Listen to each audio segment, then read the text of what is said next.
Ja tervetuloa mukaan jälleen kerran Hokipolitiksin pariin. Tässä videossa ja tällä kertaa käydään läpi NHL:n kausiennakkoa ja otetaan sieltä Divisionaksi Pacificki. Katsotaan vähän joukkueita läpi samaan tyyliin kuin katsoin niitä Centralissa ja arvioidaan lopuksi, että mihin järjestykseen minä laitan nämä joukkueet runkosarjassa. Tervetuloa mukaan. Ja mennään sitten Calgary Flamesin pariin ja aloitetaan valmennuksesta ja siellä päävalmentajana on Ryan Huska, joka oli ensin 5 kautta apuvalmentajana Flamesissa ja nyt lähtee käyntiin 3. kausi päävalmentajana. Hän on ollut aikoinaan myös pari kertaa Kanadan U20-joukkueen apuvalmentaja, joten sitä kautta hän osannee myös pelaajien kehittämisen. Apuvalmentajana Huskalla on Dave Lowry, joka on Seattlesta siirtynyt apuvalmentaja ja hänellä lähtee nyt 8. kausi käyntiin apuvalmentajana. Toisena apuvalmentajana on Trent Cool, jolla lähtee taas ensimmäinen kausi käyntiin NHL-puolella apuvalmentajana. Ja kolmas apuvalmentaja on Cale McLean, jolla lähtee 5. kausi apuvalmentajana käyntiin. Toi Flamesin valmennustiimi näyttää mun silmään varsin hepposelta, vaikkakin Huska on jo kokenut valmentaja apuvalmentajan Lowryn ohella. Muutoin valmennuksen puolella on enemmän mun mielestä opettelijoita NHL-tasolla kuin sellaisia kokeneita konkareita. Toisaalta joukkueesta, josta paperilla pitäisi löytyä isojakin tähtiä, ei välttämättä saa irti kuin keskinkertaisuuden perään.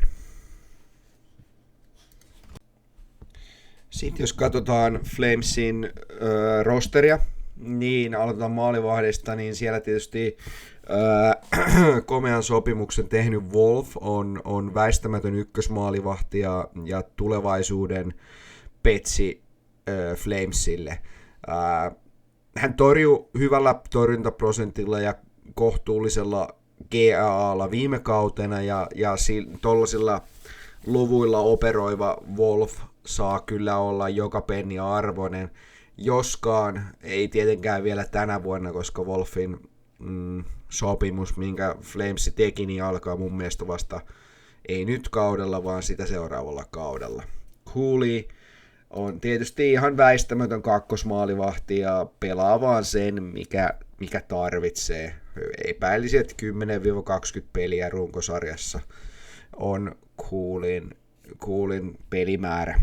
Voisin kuvitella, että se olisi varmaan sellainen järkevä. Sitten jos katsotaan niin rosteria, niin Flamesin rosteri on korkeintaan keskinkertainen, jos sitä katsoo ihan pisteiden valossa. Eli todelliset supertähdet puuttuu, eikä, jos ollaan rehellisiä, eikä Huberdeau näytä sellaiselta, sillä se 115 pisteen kausi näyttää olevan pelkkä sattuma hänen urallaan. Nyt Huberdeau on pystynyt sen normaaliin tahtiinsa, joka on noin pyöreästi 50-60 pisteen kausia, ja nämä 100 pisteen kaudet Huberdeaulla on ollut kyllä erittäin kaukana. Hän on hyvin kaukana sellaisesta yli 100 pisteen supertähteydestä kuin vaan voi olla. Ja tietysti sitä kautta varmaan hänelle on tullut myös paineita, niin fanien kuin varmaan itsensäkin kautta, niin ei ole helppo paikka kyllä miehelle, joka tienaa 10,5 miljoonaa kaudessa. Pitäisi pystyä oikeasti parempaan.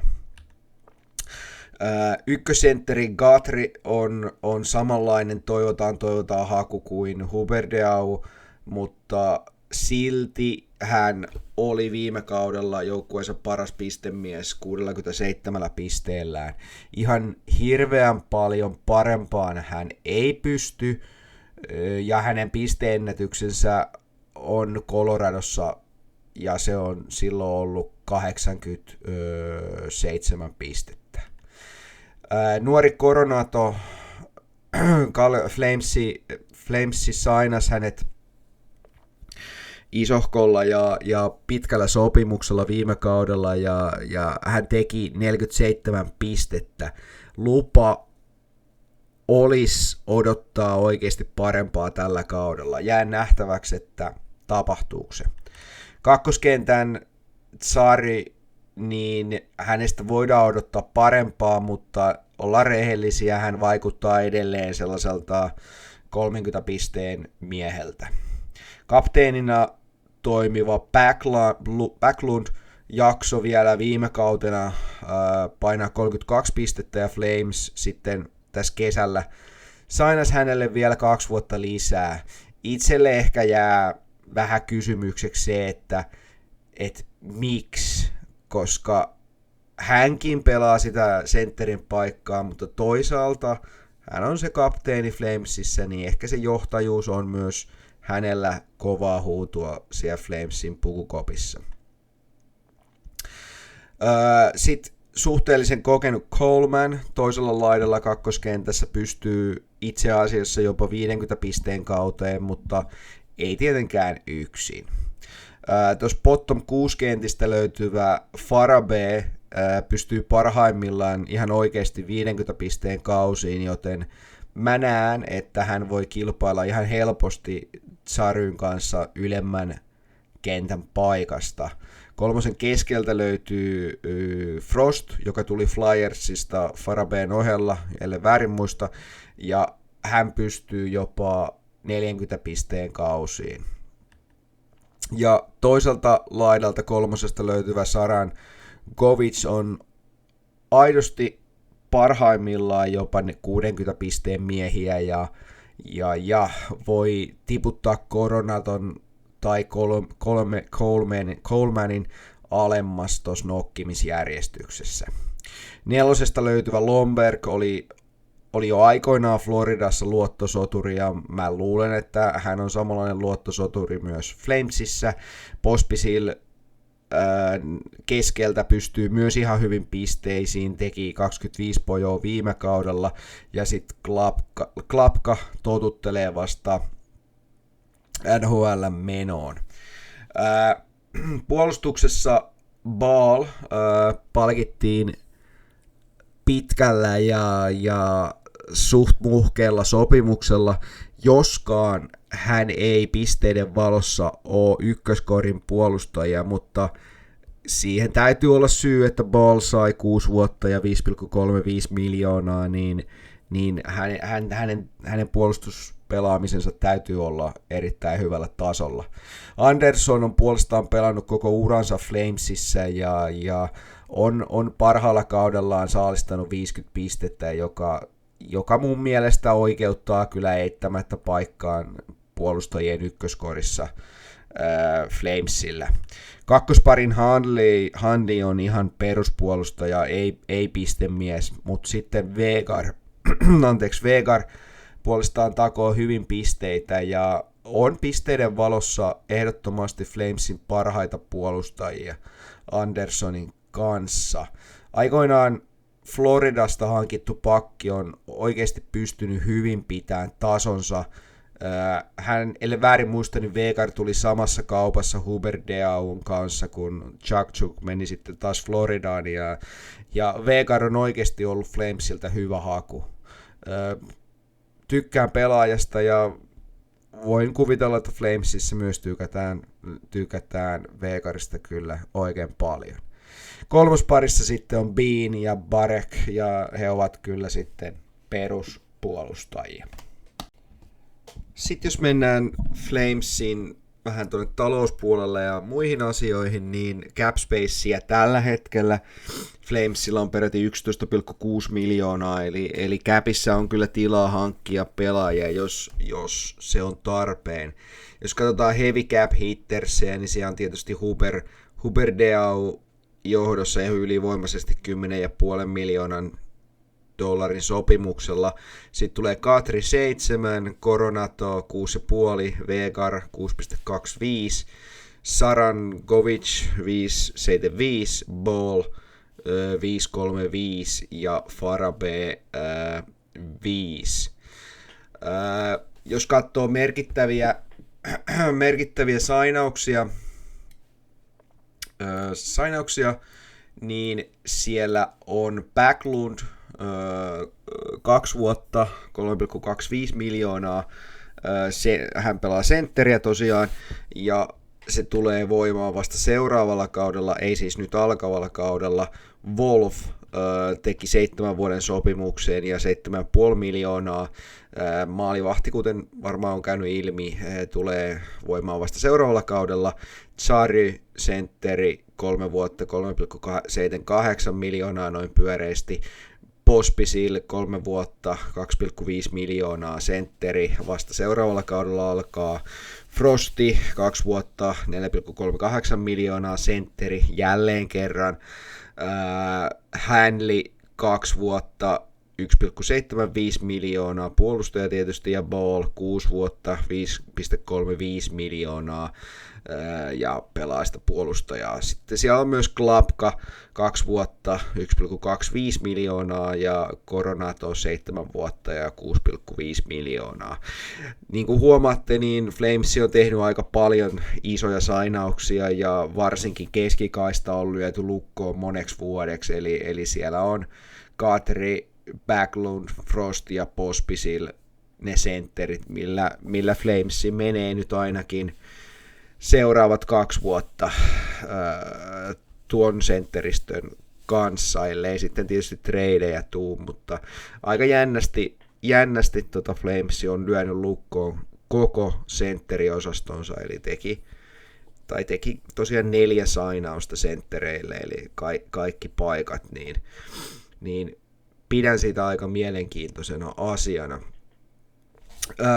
Tulevia sainauksia tietenkin ne on aina spekulaatio ja spekulaatioita tietysti on hauska heittää, mutta itse mietin, että voisiko tulevissa sainauksissa olla esimerkiksi Lomberg, hän on UFA, tietysti hän on neloskentän pelaaja ja sitä myöten korvattavissa, mutta silti mietin, että jos Lomberg onnistuu siinä omassa roolissaan neloskentässä, niin voisiko Flamesi haluta sainata hänet? Ehkä ei.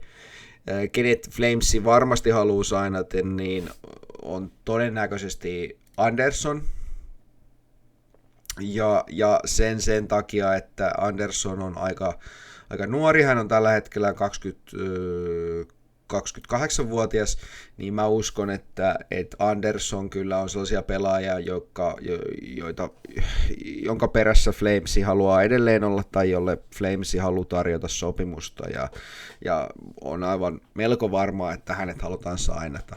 Sitten mä mietin kolmosparin Beaniä, että onko hän sellainen puolustaja, jonka kanssa Flamesi haluaa tehdä sopimuksen. Se jää nähtäväksi. Voi olla, että ei halua, mutta jos Bean onnistuu tänä kautena, niin kyllä mä sanoisin, että hänelle varmaan, jos hän on halpa, niin kyllä hänelle varmaan tehdään sopimus. Aika näyttää, miten käy. Ylipäätään tämä Flamesin joukkue on tasainen, eikä se sisällä mitään megatähtiä. Ja jos toi ykkös- ja kakkoskenttä onnistuu pisteiden teossa ja etenkin puolustus ja maalivahtipeli toimii hyvin, niin kyllä mä näen, että Flames voi haastaa jonkun toisen joukkueen playoff-paikasta, mutta on pakko sanoa, että kun tämä Pacific divisiona on niin helvetin kova, niin kuin kaikki muutkin divisioonat tietysti, niin tai mä en usko siihen playoff-paikkaan, että mä pidän Flamesin playoff-paikkaa nyt alkavana kautena niin aika epätodennäköisenä, vaikka mä tykkään tästä rosterista ihan oikeasti. Sitten mennään San Jose Sharksin pariin ja aloitetaan suoraan Sharksin osalta valmennuksesta, jossa päävalmentajana on Ryan Warsofsky, joka oli itse asiassa Yhdysvaltain MM-kultajoukkueen, siis viime MM-kisoista, niin tämän kultajoukkueen päävalmentaja, ja hän aloittaa nyt 3. kautensa Sharksissa, ja itsellä on Warsofskista hyvä fiilis. En tiedä miksi, mutta näyttää siltä, että hän on onnistunut, koska Celebrini on onnistunut omasta mielestäni, niin mä luen sen sillä, että Warsofsky niin onnistuu niin kuin nuorten pelaajien kehittämisessä ja pärjää hyvin niiden nuorten kanssa, eli sillä nostan peukun pystyyn. Apuna siellä on Doug Houda, joka on kokenut apuvalmentaja nyt toista kauttaan Sharksissa, tuo sitä tarvittavaa kokemusta tiskiin. Toinen kokenut apuvalmentaja on Brian Wiseman, joka on valmentanut NCAA:ssa ja NHL:ssä apuvalmentajana. Hänellä on nyt 4. kausi Sharksissa menossa. Mä luulen, että Wisemanin rooli apuvalmentajana on myös kenties nuorten pelaajien kehitys. Onhan hän kuitenkin valmentanut siellä NCAA:n puolella, niin sitten kokemusta nuorten kanssa on olemassa. 3. apuvalmentaja on Jeff Ulmer, jolla on vasta 2. kausi menossa NHL:ssä apuvalmentajana, mutta hänellä taas sitten on kokemusta pelaajana, ei tosin NHL-tasolta, mutta mielenkiintoisena kuriositeettina, niin Jeff Ulmer on pelannut Lukossa 2023-2024 ja Tapparassa 2012-2013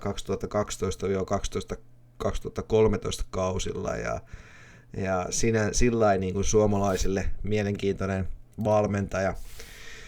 Tästä valmennuksesta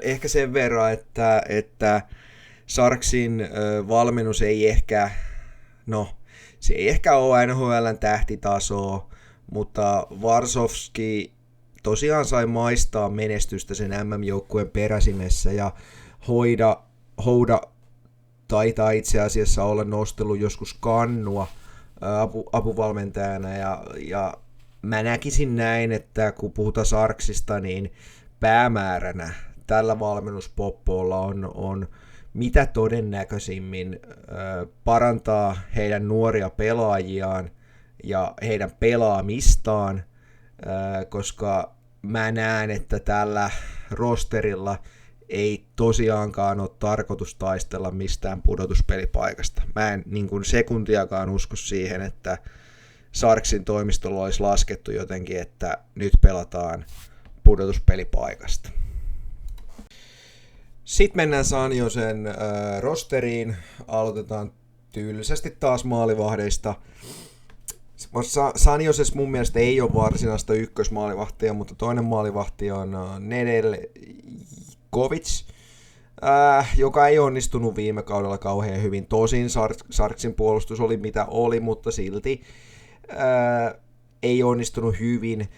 Sen sijaan hän oli aika hyvä toissa kaudella Penguinsissa ja torjui siellä kohtalaisen OK torjuntaprosentilla, mutta tosiaan toi viime kausi meni penkin alle.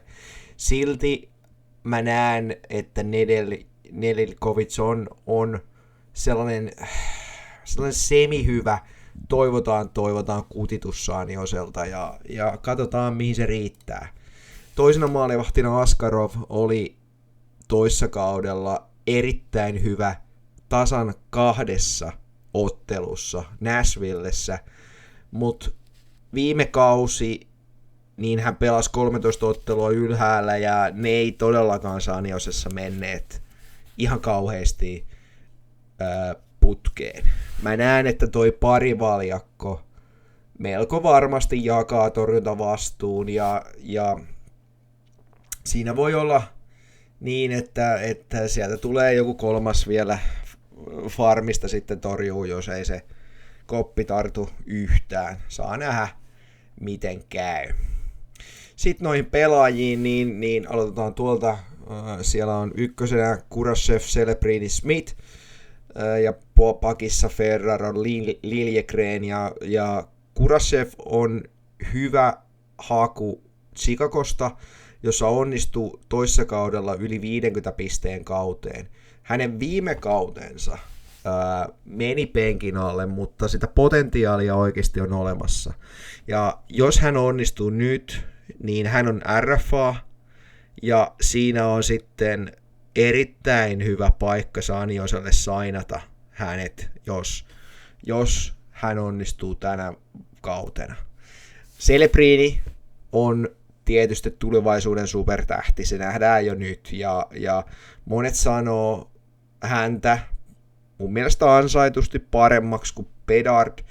Hän tosin vuotaa omiin kyllä kuin verkkokassi, mutta tekee niitä pisteitä, ja on todella mielenkiintoista nähdä, että tuleeko hänelle nyt sellainen toisen kauden shokki, vai jatkuuko toi pistetahti tollasena tai mielellään jopa parempana. Ja Smith, hän teki tulokaskaudellaan hyvät pisteet, ja mun mielestä on lupa odottaa vasta 20-vuotiaalta pelaajalta enemmän tällä kaudella. Pakissa oleva Ferraro on tietysti jo vähän kokeneempi pakki, mutta on pelannut koko uran Saniosessa, ja sitä myöten hän varmasti pelaa Lokolle. Liljegren taas pelasi tosi hyvän viime kauden Sarksissa, ja nyt mun mielestä on lupa odottaa samanlaista. Hän ei ole pistekone, mutta nyt muutenkin niin kuin, pitää parantaa sitä puolustamista sekä Liljegrenin että Sarksin, mutta on silti hyvä puolustaja Sarksiin.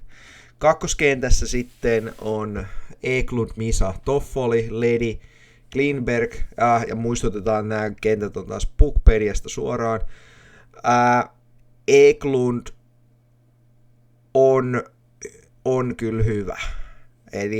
Eli hänellä on vielä hänellä toistaiseksi lyhyt NHL-ura, mutta hän on edustanut koko NHL-uransa Sarksia ja tako todella hyvät pisteet viime kaudella, 58 pistettä.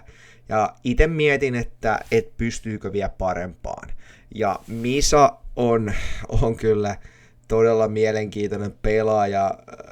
Tekee nyt tosiaan loikan ylös ja nyt tulee debyyttikausi Sarksissa. Mä sanon, että Misalta on lupa odottaa paljon, mutta on oikeasti tosi jännä nähdä, että mihin hän sitten pystyy. Ja Toffoli siihen toiseen laitaan on hyvä haku. Hän on erittäin kokenut pelaaja, teki viime kaudella 54 pistettä ja on Celebrinin tai Misan rinnalle tosi hyvä lisä tasapainottaa sitä peliä ja kenties olen ehkä enemmän vastuullinen sinne puolustussuuntaan. Sitten pakistossa toi Ledi. Mun mielestä Ledi on mielenkiintoinen haku Waversin kautta plussista ja on jännittävää nähdä, että miten se peli kulkee. Hän on kokenut pakki. Toinen pakki sitten Klingberg on erittäin kokenut, mutta mä näen Klingbergin kuitenkin sellaisena toivotaan hakuna nimenomaan sen takia, että pysyykö hän kasassa. Tosin Klingbergille kirjoitettiin vain 1 vuoden sopimus, joka oli kyllä 4 miljoonaa, mutta sillä lailla mä näen, että siinä on nyt aika pieni riski kuitenkin. No riski, mutta se riski on aika pieni Klingbergin kanssa, koska hänen sopimuksestaan pääsee seuraavalla kaudella eroon. Kolmas kenttä on Skinner, Wenberg, Graf, pakissa Mukha, Madullin ja Orlov. Ja tämän mielenkiintoisen kolmoskentän ensimmäinen tässä on Skinner, joka tuo sellaista kokemusta joukkueeseen. Ei ehkä ole bottom 6 roolin pelaaja, mutta kuitenkin hän tuo sitä kokemusta, hänellä muistaakseni on yli 1000 NHL-peliä kuitenkin, niin noille nuorille pelaajille esimerkiksi, mitä niin kuin se NHL-pelaaminen vaatii, niin Skinner ehkä, isolla ehkällä pystyy sen näyttämään noille nuorille pelaajille. Sitten siellä on myös kokenut Wenberg, joka on tehnyt tasaisen uran eri NHL-joukkueissa. Siellä on Columbusta, Floridaa, Seattlea, Rangersia ja nyt tosiaan San Jose. Ja hän oikeasti on hyvä kolmoskentän sentteri. Ja mä näen muutenkin, että nämä sentteristö, mikä San Josella on, niin se on hyvä. Siellä on 2 nuorta superlupaavaa pelaajaa ja sitten 2 kokenutta bottom 6 sentteriä, niin se on hyvä tasapainoinen kokonaisuus sentteristöltä. Kolmoskentän kolmosyökkäjä on nuori pelaaja, se on Graf, joka pelaa viimeistä sopimuskauttaan ja jännittävää mihin pystyy. Jos pystyy hyvään, niin voi olla, että San Jose haluaa tehdä sopimuksen hänen kanssaan, hän on kuitenkin RFA, saa nähdä miten käy. Pakiston Mugham Madullin on kyllä erikoinen ja no mun mielestäni ihan rehellisesti niin aikamoinen toivotaan haku puolustukseen, saa nähdä mihin se sitten riittää. Ja Orlov on taas sitten äärettömän kokenut puolustaja ja on siitä mielenkiintoinen, että päätynyt sitten kuitenkin meneen Sarksiin ja tulee ehkä, no ollaan rehellisiä, tulee ehkä vähän rahastaan, kerää eläkekassaa itselleen, mutta samalla hän tuo myös sitä kokemusta ja mä näen niin kuin Orlovin San Josessa sellaisena puolustuksen puolustavana johtajana. Ja sitten jos katsotaan neloskenttää vielä, niin siellä on Goodrow, Gaudette ja Reeves. Goodrow on ihan ok bottom 6 hyökkääjä ja Gaudette on mun mielestäni mielenkiintoinen haku keskelle. Hän onnistui semisti bottom 6 Ottavassa ja nyt itse toivon, että hän pystyy lyömään sellaista samanlaista tiskiin tällä kaudella. Saa nähdä taas kerran, että miten käy. Reeves taas on Toronton lahja San Joselle, ja se on sellainen lahja, jonka musta tuntuu, että San Jose otti säälistä. Mä en näe oikein, että mitä Reeves voi tuoda San Joselle muuta kuin kokemusta. Mitään muuta tällä hetkellä hän ei pysty tuomaan. Sitten mennään vielä San Josen muihin asioihin. San Josella on tällä hetkellä capissa tilaa 9,1 miljoonaa. Jos katsoo heavy cap hitterseen, niin siellä on Price 10,5, Couture 8, Orlov 6,5, Toffoli 6 ja Wenberg 5 miljoonaa. Täytyy toki mainita, että Price ei tietystikään pelaa yhtään peliä San Josessa, se on ihan päivänselvä asia, ja Couture myös on muistaakseni LTIR-läinen ja ei tule varmasti pelaan peliä San Josessa, joten sinänsä mitä väliä, koska todennäköisesti ei edes todennäköisesti, aivan varmasti kumpikaan heistä ei pelaa tällä kaudella peliäkään. Jos katsoo nyt kauppoja tai tradeja, mitä San Jose teki, niin siellä tosiaan tuli Price sisään, Canadiens sai sillä cappiin tilaa, ulos meni Larogue, sitten tuli Olausson sisään Sarksiin, ja he taas lähettivät Gushchinin, ja tää nyt on vaan tällainen toivotaan haku. Mun mielestä Olausson ei mahdu pelaavan kokoonpanoon, vaikka on RFA, joten mä sanoisin näin, että jos hänessä nähdään jotain potentiaalia, niin ehkä hänelle tehdään sopimus, ehkä ei, saa nähdä. Sitten Reeves tuli Torontosta, Toronto sai Capin tilaa. San Jose sai tosiaan kokemusta bottom 6 ketjuihin, mutta en mä näe Reevesistä mitään hyötyä sillä lailla. Sitten tuli Bowers sisään. Hän on UFA. Vaihto tapahtui Devilsin kanssa ja sinne Devilsiin meni Bordeleo. Mä näen, että Bowers ei melko varmasti saa San Josessa kovinkaan paljon peliaikaa. Ja sitten tuli tietysti Nedeljkovic, joka tuli Penguinsista. Hänet vaihdettiin draft-pickiin. Mun mielestä sellainen toivotaan haku, niin kuin tuossa taisin todeta, on yhden kauden torjunut ihan hyvin. Ja sitten tuli Lady Bluesista waiversien kautta. Mun mielestä oli hyvä haku kuitenkin. Jos katsotaan sitten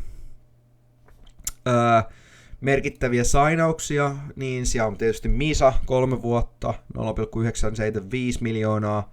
Hän on vasta 18-vuotias, superlupaus.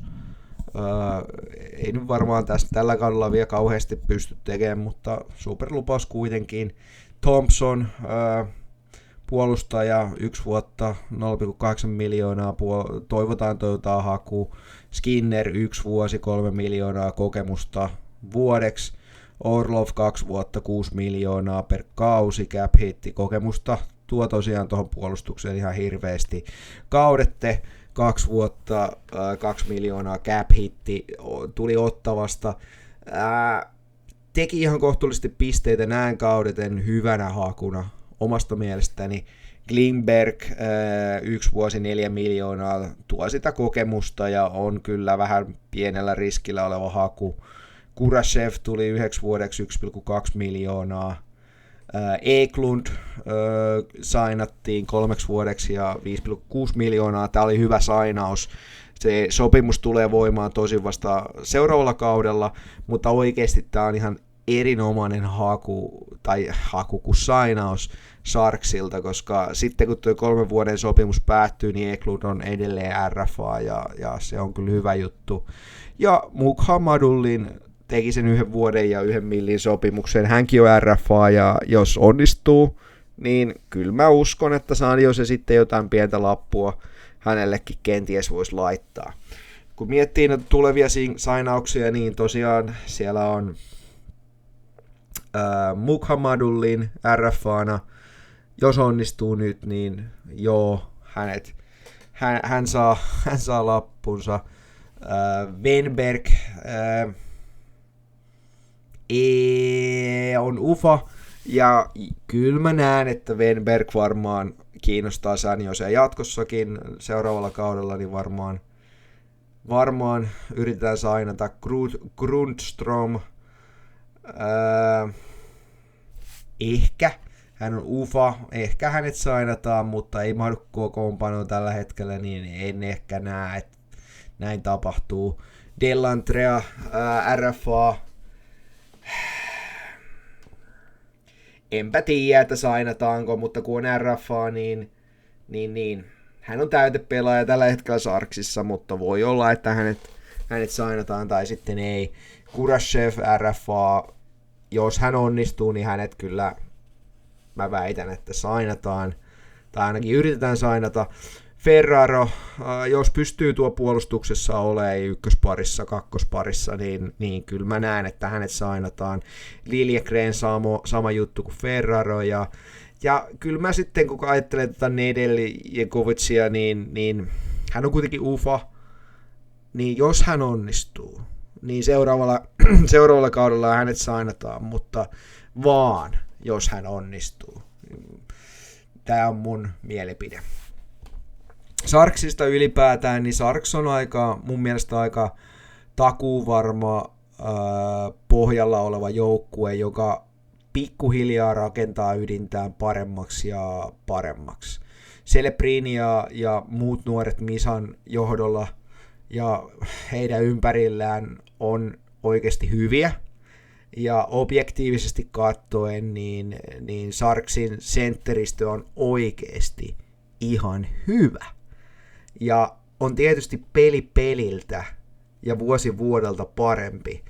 Ja kyllä mä näen, että Misan ja Celebrinin ympärille rakentuvasta joukkueesta voi tulevaisuudessa tulla kova tekijä NRiin, mutta se näkee vasta tulevaisuudessa.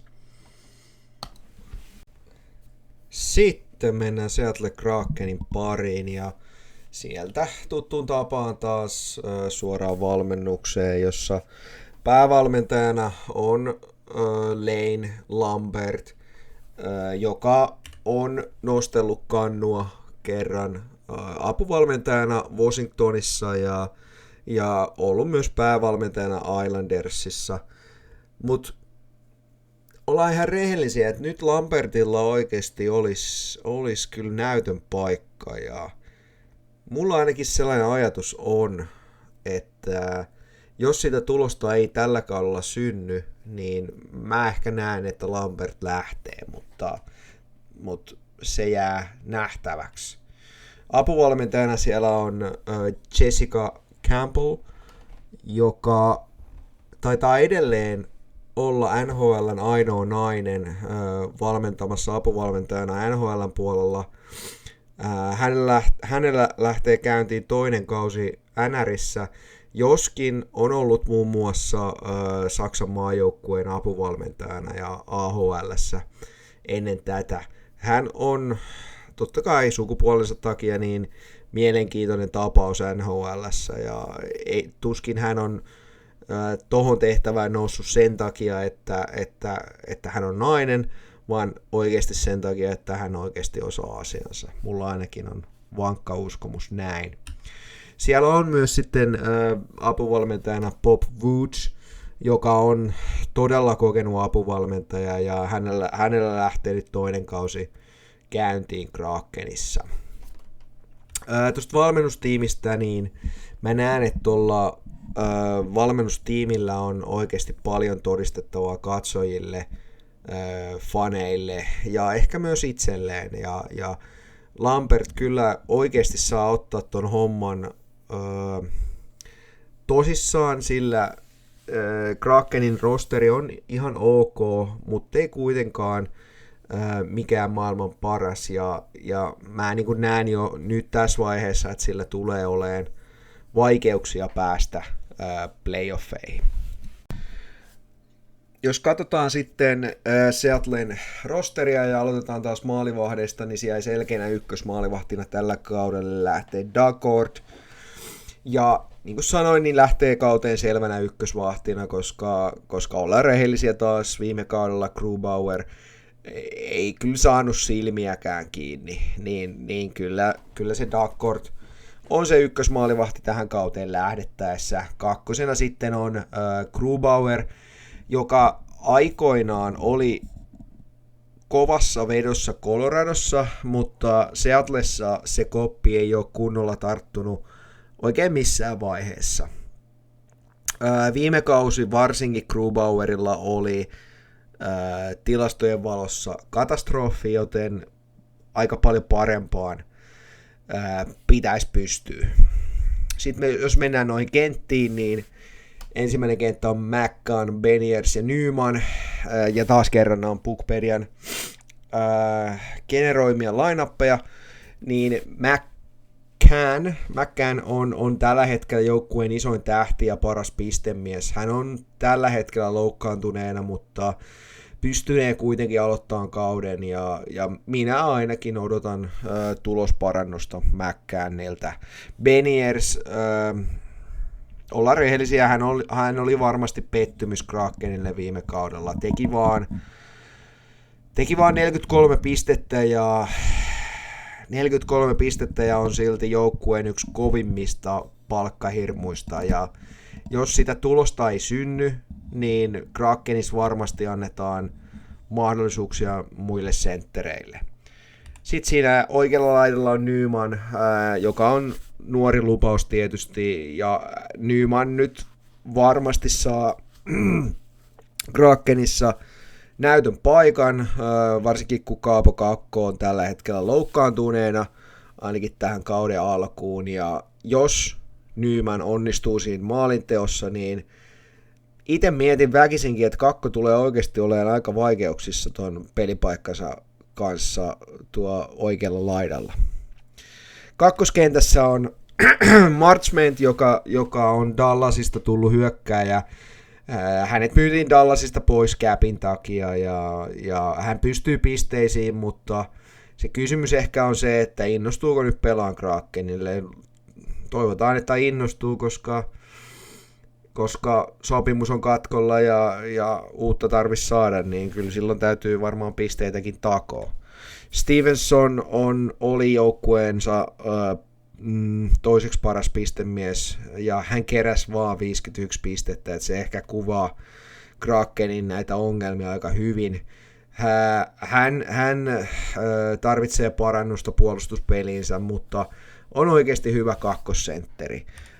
Tolvanen laituri, joka takoo varmasti sellaisia 30-40 pisteen kausia. Nyt hänellä on tilaisuus taas kerran loistaa, ja varsinkin sen takia, että se sopimus on tällä hetkellä katkolla. Kolmosessa on sitten Schwartz, Wright ja Eberle. Niin, Schwartz oli viime kaudella joukkueensa 3. paras pistemies, ja kuitenkin Puckpedian rosteri lineupissa vasta 3. ketjussa, mutta tosiaan pystyy pisteisiin. En ehkä näe Schwartzia bottom 6 pelaajana, mutta toisaalta hänellä alkaa olemaan ikää, joten sitä myöten voisi olla perusteltua, että hänen paikkansa on bottom 6 ketjuissa. Keskellä Wright, joka pystyy pisteisiin ja erityisesti plusmerkkiseen peliin. Hän oikeasti voisi olla jopa tai jopa Krakenissa ykköskentän sentteri, jos onnistuu. Ja toisessa laidassa on Eberle, joka on kokenut laituri, mutta hän on jo 35 vuoden iässä ja ura on laskusuunnassa ja viimeinen vuosi menossa ja on kyllä vaikea nähdä, että hänen kanssaan uusitaan sopimusta. Jos Kraken sen tekee, niin ihmettelen sitä kyllä aidosti aika paljon. 4. sitten Cartue on nuori ja nälkäinen laituri alakenttiin ja 4. keskellä on Gautreau, joka on hyvä haku Wildista ja hän on nimenomaan hyvä haku bottom 6, vaikka oikeasti voisi hyvin olla jopa kakkoskentän sentteri onnistuessaan. Sitten siellä Hayden täyttää sitä oikeaa laitaa, kunnes tietysti Kaapo Kakko palaa takaisin ja sen jälkeen toi rosteri oikeiden laitureiden myötä niin muuttuu johonkin suuntaan. Puolustuksessa ykkösparissa on Dune, joka kärsii tällä hetkellä loukkaantumisesta, mutta pelannee todennäköisesti kauden avauksessa. Hän on hyvä pakki, joka pystyy tekemään pisteitä, teki 39 pistettä viime kaudella. Larsson on hyvä peruspakki ja tulee olemaan hyvä pakki Seattlessa vielä monen kauden ajan. Hän on sellainen kaveri, mihin Seattle varmasti luottaa todella paljon. Lindgren on kohtuullisen hyvä peruspakki, joka pystyy pisteitä tekemään jonkin verran, ja Montour on itse asiassa yksi mun suosikkipakeista. Hän on hyvä pakki, joka teki myös hyvin pisteitä viime kaudella, peräti 41 Krakenille. Sitten siellä on Oleksiak, joka pelaa kolmosparia ja viimeistä vuottaa 5 vuoden sopimuksesta, joten mä kun ajattelen, että kun toi Lindgren, joka oli tuossa kakkosparissa, niin tuli nyt 4 vuodeksi Krakeniin, niin mun on kyllä todella vaikea nähdä, että Kraken jatkaisi Oleksiakin sopimusta, eli sainaisi sen uudestaan tuossa tämän kauden jälkeen. Tosi vaikea nähdä se. Voisiko jopa Oleksiakin osalla olla se, että hänet treidataan tuossa vielä ennen treidin rajaa, koska toi sopimus on päättymässä, niin jos hän on vähänkin onnistunut, niin hänet varmaan treidataan, jos Kraken ei ole menossa playoffeihin. Sitten vielä on Mahura, joka on ihan peruspakki. Sitten vielä Seattlesta muihin asioihin, niin tällä hetkellä cap space on 4,59 miljoonaa, ellen väärin katsonut, toivottavasti en. Heavy cap hitterejä on Dunn 7,35 miljoonaa, Montour 7,14 noin pyöreästi, Penier 7,14 pyöreästi, Stevenson 6,25, Grubauer, joka ei tosiaan saanut ovea kiinni, niin 5,9, Schwartz 5,5, Larsson 5,25, McCann 5 ja Duckworth 5. Joten siinä on heavy cap hittersit.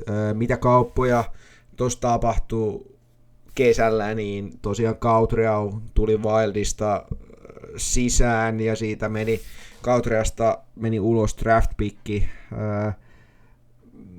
Mä näin, että tää oli hyvä haku tosiaan Krakenille, ja pakostakin mietin, että oliko Bob Woodsilla jotain tekemistä tämän asian kanssa, koska muistaakseni Woods oli apuvalmentajana aikoinaan Wildissa, ja nyt Cautreau tuli sieltä sitten, niin mielenkiintoinen haku. Sen lisäksi niin Burakovski lähetettiin Chicagoon, ja sieltä tuli Veleno tilalle. Sillä saatiin nimenomaan käppiin tilaa. Veleno on jälleen kerran hyvä bottom 6 sentteri varalle, mutta kokoonpanoa hän ei kyllä sentteriksi varsinkaan niin tällä hetkellä mahdu. Marchment tuli sisään Dallasista. Mun mielestä mä näen Marchmentin hyvänä hakuna tuohon laidalle, ja mä näen hänet takuuvarmana pistemiehenä, ja kun hänellä on vain vuosisopimusta jäljellä, niin varmasti sitä yritystäkin sieltä löytyy, ja voi auttaa oikeasti paljon hyökkäyksessä. Sitten jos katsoo merkittäviä sainauksia, niin siellä on Evans 2 vuotta, 4,1 miljoonaa, ja nyt kun katsotte tuolta, niin Evans ei ollut tuossa Bookpedian kokoonpanossa. Katsotaan nyt suoraan tuosta livenä, että missä Evans on. Evans on loukkaantunut, mutta tulee varmasti ottaa tuolta pakistosta varmaankin mahuran paikan tuosta line-upista sitten kun tervehtyy. Kakko, 3 vuotta, 4,525 miljoonaa, RFA-sainaus. Mä näen ihan ok sopimuksena tuon Kakko-sopimuksen, mutta luulenpa, että Seattle olisi toivonut pienempää cap-hittiä Kakolle, mutta Kakon kannalta varmasti hyvä sopimus. Kartue, 2 vuotta, 1,25 miljoonaa, nelosen laituri. O'Brien, 3 vuotta, 0,975 miljoonaa. Miksi lisäsin O'Brienin tähän, niin muistaakseni O'Brien oli Seattlen ykköskierroksen varaus ja tekivät sopimuksen hänen kanssaan. Voi olla, että pääsee ylöskin pelaan tällä kaudella, mutta se jää nähtäväksi.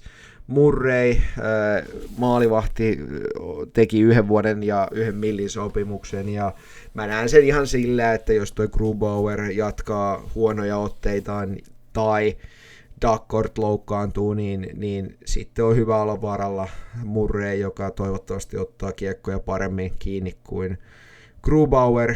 Lindgren 4 vuotta ja 4,5 milliä. Mun mielestä on tärkeä haku puolustuksen Rangersista, ja kuten sanoin, niin Lindgrenin sainaus aiheuttaa sen, että tuskin Kraken haluaa Oleksiakia uudelleen sainata sitten, kun hänen sopimuksensa tämän kauden jälkeen päättyy. Tulevia sainauksia, mitä mä mietin, niin on ehkä Schwartz. Hän on kyllä aika iäkäs, mutta mulla on sellainen fiilis, että Seattle haluaisi ehkä Schwartzin kanssa, jos hän pysyy ehjänä ja haluaa jatkaa, niin tehdä sellaisen 1-2 vuoden jatkosopimuksen. Voisin kuvitella, että näin tapahtuu. Marchment on myös UFA. Jos Marchment onnistuu, ja jos Marchment haluaa jäädä Seattleen, niin kyllä mä luulen, että Seattle antaa jonkinlaisen sopimustarjouksen Marchmentinkin suuntaan. Tolvanen, UFA. mun mielestä Tolvanen on oikeasti ollut tuollainen hyvä kakkos-kolmosketjun laituri Seattlelle, ja pidän jonkin asteisena ihmeenä, jos hänelle ei tarjota sopimusta Seattlesta, ja Tolvanen kyllä varmasti löytää muualtakin NHL:stä pelipaikan, mutta voisin kuvitella, että Seattle haluaa sainata Tolvasen.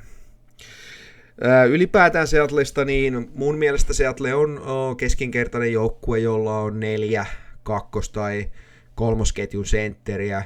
Laidoilla on kyllä sitä taitoa, mutta se taito on vähän sellaista, että siellä ei niinku ihan hirveeseen pistetehtailuun pystytä. Tasaisuutta ja syvyyttä on, mutta ne terävimmät lyömäaseet puuttuu. Eli se terävin kärki on täysin kateissa tällä hetkellä Seattlessa. Ja sen takia on tosi vaikea nähdä, että Seattle ei nähtäisi tällä kaudella pudotuspeleissä, tai jos nähdään, niin se kyllä vaatii sitten muutamalta Seattlen pelaajalta kyllä todellista superkautta.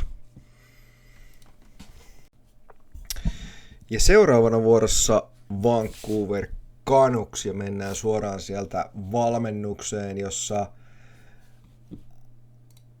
Canucksin valmentajana on Adam Foote. Hän siirtyy nyt Canucksissa apuvalmentajan paikalta pääkokiksi. Hän on ollut apuvalmentajana 3 kautta Canucksissa, ja nyt tosiaan ensimmäinen pääpesti, joka ei missään nimessä tulee olemaan mikään helppo pesti. Jos peli ei lähde kulkeen, ja täytyy sanoa, mä en usko, että se lähtee kulkeen, niin Canucksissa voi olla liipasin sormi aika herkässä. Tosin Footen rosteri on aika täynnä kysymysmerkkejä, kuin myös oikeasti ihan hyviä pelaajia.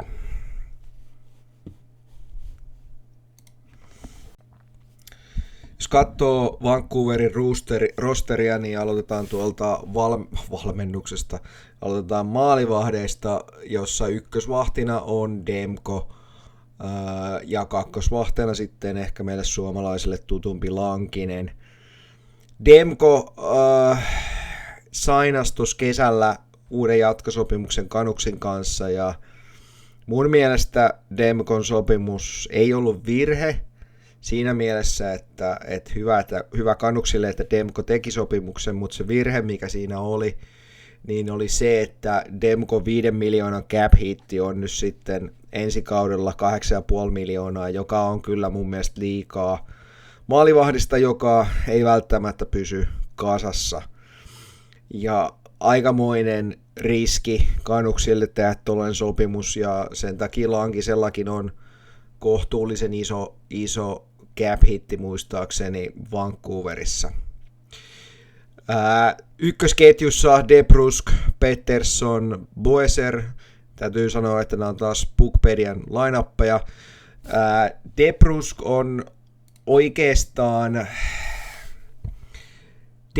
on oikeastaan rätyn rinnalla ainoa varteen otettava vasen laituri koko joukkueesta. Tämä on aika karusti sanottu, mutta se on mun mielipide. Hän luonnollisesti on oikeutettu ykköskenttään, vaikka teki viime vuonna runkosarjassa vain 48 pistettä. Joukkueen palkkahirmu Pettersson tappeli J.T. Millerin kanssa viime kaudella ainakin henkisesti. Miller lähti, mutta Pettersson jäi ja epäonnistui kyllä pahasti. Hän teki viime vuonna vain 45 pistettä, kun periaatteessa tuolla lapulla, millä hän Canucksissa pelaa, niin hänen pitäisi tehdä niitä pisteitä yli 100. Hänen historiassaan on vain 1 100 pisteen kausi, ja siitä lähtien nuo tulokset on huonontunut koko ajan, joten mä en ainakaan odota, että Pettersson olisi yhtään sen parempi. Hänen pitäisi olla, mutta hän ei ole. Ja noin 11,6 milliä Petterssonille, niin se on aivan liikaa tosta pelaajasta, ja jättimäinen virhe toimiston puolelta kyllä on tehty hänen kanssaan. Ja se on myös sellainen sopimus, ettei sitä kukaan joukkue halua kontolleen, eli on todella vaikea treidatakin Pettersson ja Veke tuolta Canucksista. Vancouverin kovahkosta oikeasta laiturikosta kovin, eli Boeser oli viime vuonna joukkueensa paras pistemies ja niin kuin hyökkäjissä, ja nyt odotetaan oikeasti sitä tulosparannusta. Kakkosessa sitten on Kane, Sytil ja Garland. Kaneista sen verran, että mä pidän hänen tradea todella erikoisena kauppana, jossa Edmonton sai ulostettua ton Kuumakalle Kanein ulos. Hänen sopimuksensa arvo on yli 5 miljoonaa, mutta onneksi siitä on menossa jo viimeinen vuosi. Mä en henkilökohtaisesti ymmärrä, että minkä takia Kane otettiin, mutta toisaalta sitä pisteiden tekijää kyllä Canucksissa myös tarvitaan. Chytil tuli taas viime vuonna Rangersista Canucksiin ja on lähtökohtaisesti mun mielestäni bottom 6 hyökkääjä. Ja on tosi vaikea nähdä Chytiliä kakkoskentän sentterinä. Garland on taas hyvä ja tasainen pisteiden tekijä, joka pelasi viime vuonna mun mielestä aika limitillä.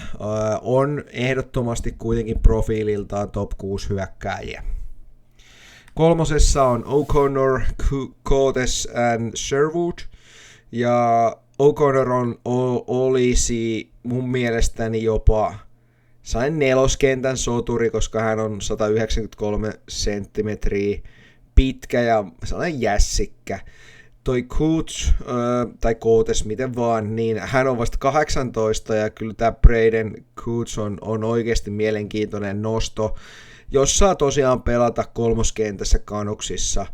Hän on Canucksin ykköskierroksen varaus ja tulevaisuuden toivo ja on mielenkiintoista nähdä, että miten hän onnistuu Canucksissa.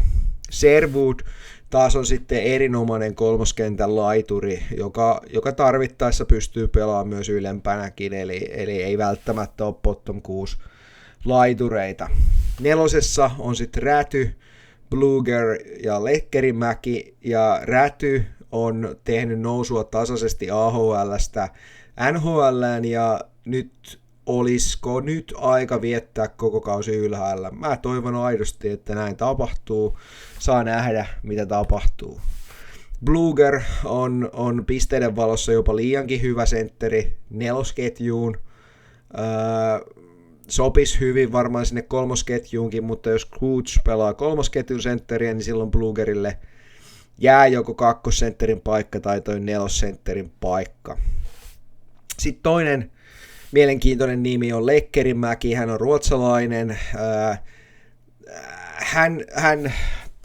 Mä haluaisin nähdä, että hän on valmis AHL-kauden jälkeen nyt ylempänä pelattaviin peleihin. Hän on äärimmäisen mielenkiintoinen pelaaja Canucksille, varsinkin kun on ykköskierroksen varaus vuodelta 2022. Sitten mennään tuohon pakistoon, joka on hyvä. Hughes on väistämättä yksi liigan parhaista pakeista, varsinkin jos puhutaan pisteistä. Canucksin Makar, tai oikeastaan hän on niin kuin, tavallaan kuin Canucksin Makar, tai oikeastaan hän on niin hyvä, että hän ei ole vaan Makarin Temusta tilattu virkaveli, vaan hän on ihan oma itsensä Hughes, joka tulee oikeasti tienaan todella paljon. Kysymys vaan kuuluu, että missä seurassa Hughes tulevaisuudessa pelaa. Sopimusta on jäljellä Canucksiin, mutta ainakin mediatietojen mukaan niin hän haluaisi pelata veljensä kanssa ilmeisesti Devilsissä. Hronek on todella hyvä puolustaja, joka on kaudesta toiseen iskenyt kovia pisteitä NHL:ssä. Voidaan kyllä sanoa, että kun katsoo Hughesia ja Hronekkia, niin Canucksin puolustuksen kärki on oikeasti todella terävä. Sitten on Pettersson ja Myers. Canucksin toinen Pettersson on oikeasti ihan hyvä peruspakki. Ja Myers on erittäin kokenut ja jo 35-vuotias peruspakki, joka on urallaan kyennyt koko ajan takoon niitä pisteitä. Sitten vielä Canucksin kolmas Pettersson, niin hänkin on peruspakki. Ja sitten Forbort, joka tuli Bruinsista ja pelasi peruspakin peliä suhteellisen OK-tasolla, joskin jäi runkosarjassa viime kautena miinukselle. Sitten mennään Canucksin muihin asioihin, taloudellisiin asioihin ja muihin, niin cap space tällä hetkellä on 1,33 milliä.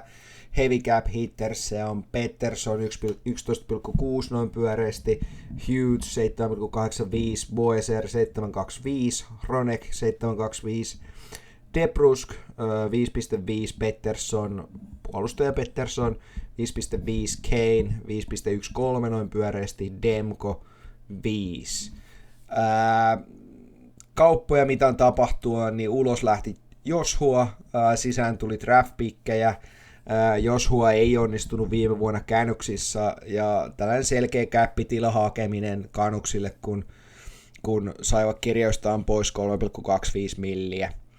Sitten ulos lähti myös Silovs ja sisään tuli Stillman, joka oli plus miinus nolla rahallisesti, mutta Silovs varmaan lähetettiin ulos, kun uskovat Demko ja Lankisen riittävän, ja sitä paitsi Silovsilla on sopimuksestaan menossa viimeinen vuosi, niin ilmiselvästi eivät halunneet hänelle tehdä siitä varmastikaan mitään tarjousta. Sitten ulos lähti Canucksista draft-pikkejä ja sillä saatiin Kane. Kuten tuossa sanoin, niin en oikeasti ymmärrä tätä kauppaa. Se on erikoinen kauppa ja pidän sitä huonona kauppana. Sitten merkittävimmät sainaukset. Patterson 3 vuotta 0,9 milliä noin pyöreästi, nuori pelaaja, joka voi tulevaisuudessa olla ihan ok pelaaja. Boeser 7 vuotta 7,25 milliä, kärkihyökkääjälle kärkisopimus. Demko 3 vuotta 8,5 miljoonaa. Tämä on nyt vasta ensi kaudella voimassa tämä sopimus, ja niin kuin sanoin, niin mun mielestä tuo Demkon sopimus on aivan liian suuri Demkon kaltaiselle maalivahdille. Hän ei ole 8,5 milliä arvoinen, ja oikeasti on iso kysymysmerkki, että pysyykö hän ehjänä. Garland sai 6 vuoden sopimuksen ja saa 6 miljoonasta. Tämä sopimus on vasta ensi kaudella voimassa, ei vielä. Mun mielestä tämä sopimus on taas hyvä. Garland oikeasti on hyvä ja tasainen pisteiden tekijä ja ansaitsi sen sopimuksensa. Ja Forbordille väännettiin 1 vuoden sopimus 2 millistä peruspakkia. Mä näen Forbordin, että hänet sainattiin. Täyttää vaan se alaparin puolustajan paikka vuodeksi. Jos katsoo tulevia sainauksia, niin mä nyt löysin sieltä ehkä Josephin, mutta se nyt, hän on RFA, mutta se nyt aika isolla kysymysmerkillä, että mitä siinä käy. Canucksista ylipäätään, niin Canucksissa on oikeasti hyviä palasia, mutta muista podcasteista kuultuna Canucks on toimiston puolella todella sekaisin. Adam Footen ensimmäinen kausi valmentajana ja kohtuullisen kehno sentteristö, varsinkin jos Pettersson ei onnistu ja Kuutes vasta opettelee, niin se niin kuin kruunaa niitä ongelmia. Supertähti Pettersson on supertähti palkan puolesta, mutta suoritusten puolesta se on oikeasti aivan täysin kateissa. Mun ennustus Canucksista on, että he eivät pääse playoffeihin. Sitten mennään seuraavaksi Los Angeles Kingsin pariin ja lähdetään valmennuksesta liikkeelle. Siellä on päävalmentajana Jim Hiller, joka on pitkän valmentajauran tehnyt valmentaja, jolla lähtee nyt käyntiin 4. kausi Kingsissä, mutta vasta toinen kokonainen kausi päävalmentajana. Ei kokematon, mutta kuitenkin kokematon. Neville Brown on apuvalmentajana, hän on erittäin kokenut apuvalmentaja toista kauttaan Kingsissä.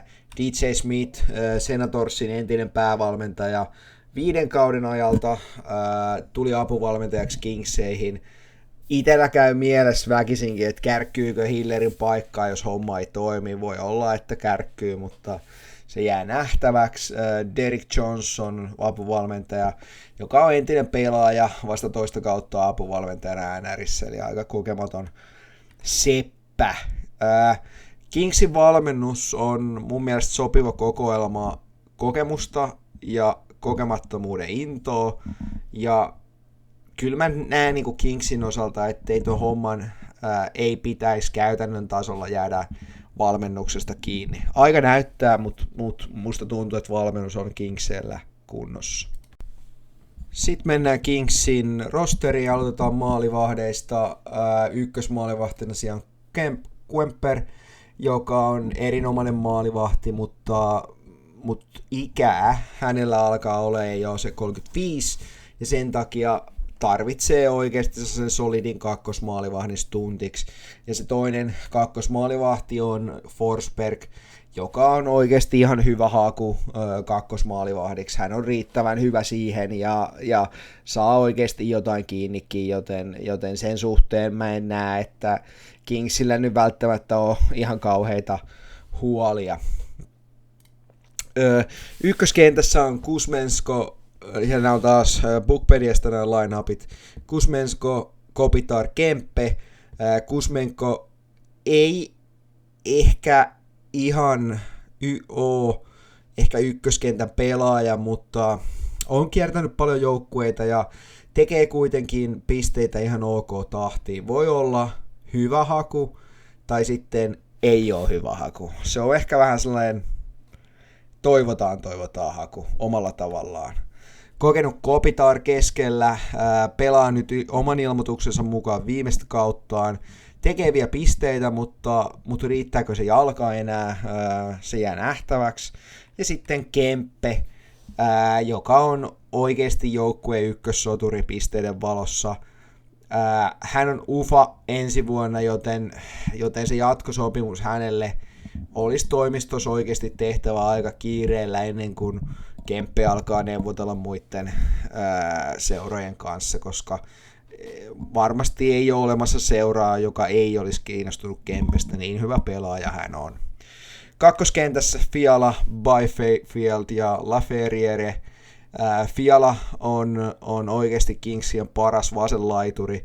Odotan häneltä huippukautta Byfieldin rinnalla, ja Byfield on juntannut pisteiden valossa jo 2 kautta paikallaan, joten nyt olisi lupa odottaa parempaa kautta, varsinkin kun tämä kausi on Kopitarin viimeinen. Sitten Laferrieri on oikeasti hyvä sainaus Kingseltä, kun sopimus päättyy häneltä, niin hän on yhä RFA, joten sinänsä niin kuin Kingsin toimisto on tehnyt hyvää työtä ja on oikeasti top 6 hyökkääjä Kingseissä omasta mielestäni. Sitten siellä on Foegele, joka teki uransa parhaimmat pisteet viime kaudella. Kysymysmerkki tietysti on se, että pystyykö hän samaan kuin nytkin. Kolmosen keskellä on Donald, ja Donaldin pitäisi pystyä taas yli 50 pisteen kauteen, mutta itse mietin, että onko hänen uransa vähän laskusuunnassa. Ja sitten on Moore, viime kaudella teki vain 40 pistettä, kun sitä edellisellä kaudella teki 57 pistettä. Itse heittäisin tuohon taas kysymysmerkin, että tekeekö bounce backin vai hiipuuko edelleen, se jää nähtäväksi. Nelosessa sitten Malot, Turkotte ja Armia. En ihan oikeasti tiedä sitten, kun tämä on Bookpedian line-up, että pelaako Malot oikeasti neloskentän laidassa, jää nähtäväksi. Turkotte on nelosketjun pelaaja Kingsissä, mutta sitten se, että pelaako hän oikeasti sentteriä, niin se on mielenkiintoista. Ja sitten on Armia, joka tuli Canadiensista. Hän on erinomainen bottom 6 pelaaja nimenomaan neloskentässä ja tulee pelaa niin kuin aivan 100 varmasti alivoimat Kingseissä. Mun mielestä tämä on erinomainen haku Kingsien toimistolta. Sitten katsotaan pakkeja. Anderson ykkösparissa on nuori ja energinen pakki. Mahtaako tehdä nyt pisteennätyksensä? Toivottavasti. Doughty, joka on hintansa puolesta eli 11 miljoonaa, niin tosiaan Kingsin ykköspakki, mutta hän on jo 35-vuotias. Vieläkö jaksaa painaa ykkösparissa pitkiä minuutteja? Jää nähtäväksi. Edmundson on mun mielestä tarpeeksi hyvä pakki kakkospariin. Ja sitten siellä on CC, joka mun mielestäni on outo haku Dallasista. Ja vielä oudompaa on se, että jostain hemmetin syystä CClle maksataan 4,5 miljoonaa kaudessa. Mä näen CCin peruspakkien peruspakkina. Hintaansa nähden ei ole antanut joukkueelle mun mielestä siitä, mikä hänen hintansa on. Et sinänsä pidän todella erikoisena sopimuksena. Dumoulin kolmosparissa hän on Ducksista tullut ihan hyvä haku peruspakiksi kakkos- tai kolmospariin. Ja sitten siellä on nuori Clarke, joka teki 33 pojoa viime kaudella. Clarke on oikeasti Kingsin tulevaisuuden pakkeja. Hän on sellainen pelaaja, jota ehdottomasti kannattaa seurata.